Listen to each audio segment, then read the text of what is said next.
अनेकों, सैकड़ों तो ज्यादा हो जाएंगे, लेकिन हाँ फिर भी लगभग 50 कार्यक्रमों में हिस्सा लेने का अवसर मिला है पिछले 1 महीने के अंदर, और ये उत्तरोत्तर चलता जा रहा है, ये बढ़ता जा रहा है। तो ये कहीं ना कहीं इस तरह आप इसको महसूस कर सकते हैं कि अब बाबा साहब एक विचार के रूप में, बाबा साहब का जो व्यक्तित्व है, उनका जो आंदोलन है, उनका जो संदेश है, वो एक विचार के रूप में आगे बढ़ रहा है। और देश के अंदर शायद ही कोई ऐसा गांव होगा, देश के अंदर शायद ही कोई ऐसा मोहल्ला होगा, कोई गली होगी, मैं कहता हूं कि कोई ऐसा घर शायद ही होगा जिसको पिछले 1 महीने में बाबा साहब के विचारों को थोड़ा बहुत ग्रहण करने का अवसर ना मिला हो, जहां पे इस तरह के कार्यक्रम आयोजित ना किए जा रहे हो। वो चाहे सरकारी ऑफिसेज हैं, चाहे आप कह सकते हैं कि यूनिवर्सिटीज हैं या कॉलेजेस हैं, उन सब जगह पे आंदोलन काफी तेजी से बढ़ा है। और जो व्यक्ति इस सब के पीछे है, बाबा साहब का जो अपना एक अलग शख्सियत है, उनकी जो अपनी एक अलग पहचान है, कि ये किस तरीके से चीजें बढ़ती जा रही है। हम जानते हैं कि जब आंदोलन की बात करते हैं तो 1932 के बाद से, 1932 एक भारत में, खासतौर पर भारत के सामाजिक आंदोलन के संदर्भ में बहुत महत्वपूर्ण ईयर है। 1932 वो साल था जब पूना पैक्ट हुआ, और उस पूना पैक्ट का बहुत इंपॉर्टेंट रोल रहा है, बहुत इंपॉर्टेंट भूमिका है हम सबको यहाँ पे पहुंचाने में। लेकिन उसकी एक सामाजिक पृष्ठभूमि भी है, और उसका जो राजनीतिक रसूख था वो सारा, तो आप देखेंगे कि 1932 से लेके 1980 तक, लगभग 1932 से 1980 तक लगभग 50 साल का जो पीरियड है, उसमें बाबा साहब के 2-2.5 साल उनको निकाल दिया जाए, 1947-48 से लेके 1951 तक जब वो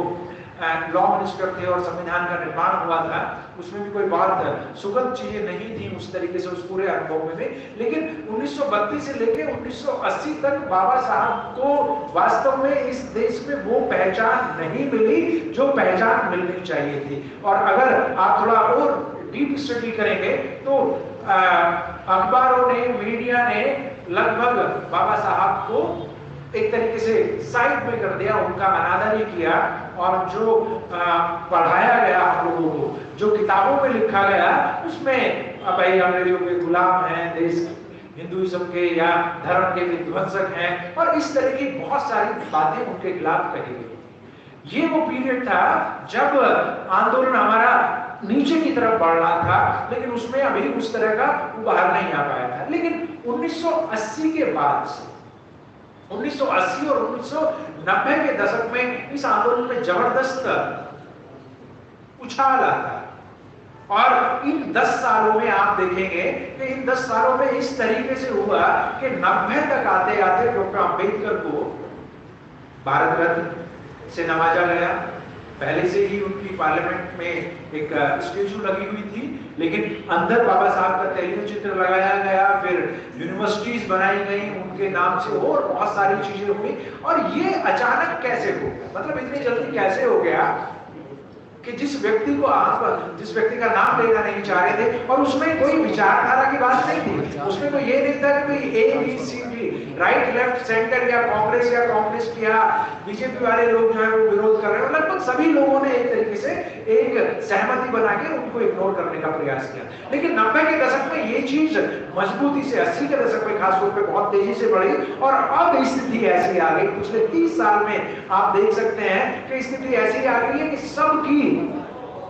मजबूरी बन गई है, सबके लिए जरूरी हो गए हैं। क्यों? क्योंकि पिछले 30 साल के अंदर बाबा साहब पे इतना जबरदस्त अध्ययन हुआ है, देश ही नहीं बल्कि दुनिया के अंदर शायद ही कोई दूसरा व्यक्ति ऐसा होगा जिनके ऊपर इतने ज्यादा रिसर्च इस समय पे हो रहे हैं, कोलंबिया से लेकर ऑक्सफोर्ड तक। आप चाहें तो डिटेलिंग कर लीजिए, कोई ऐसी यूनिवर्सिटी नहीं है जहां पे डॉक्टर अंबेडकर और उनके आंदोलन पे रिसर्च ना कर रहे हैं, चाहे वो भारत के लोग जाके कर रहे हैं या विदेशियों ने तो पहले से ही बहुत सारा किया हुआ था। तो एक तरीके से आंदोलन जो बढ़ा है उसका कारण क्या है, वो शायद थोड़ा सा मैं इस पे 5 मिनट अपनी बात कहना चाहूंगा कि साथियों क्या ये अचानक हो जाएगा इस तरीके से? क्या अचानक इस तरीके से चीजें बढ़ने लगी? ये अचानक नहीं बढ़ती। हर चीज का अपना एक पेस होता है, हर चीज का कोई ना कोई कारण होता है, और ये कारण था